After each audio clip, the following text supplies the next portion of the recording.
لو موبايل حضرتك راح تقدر ترجعه في شهرين بس. الموضوع محتاج منك محامي كويس، ومحتاج منك علبة الموبايل فقط لا غير.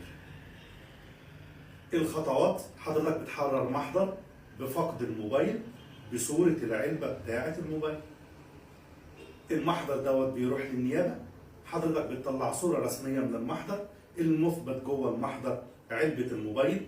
ليه علبة الموبايل؟ لأنها بتحتوي على 3 أرقام للموبايل: رقم المرجعي للموبايل، ورقم المصنع، وحاجة اسمها IMEI. دي الأرقام اللي بتحتاجها القرية الذكية علشان تكشف على الموبايل ده إيه الشريحة اللي اتحطت فيه، وبتتبع شركة موبينيل ولا شركة اتصالات ولا شركة فودافون، وبناء عليه بتراسل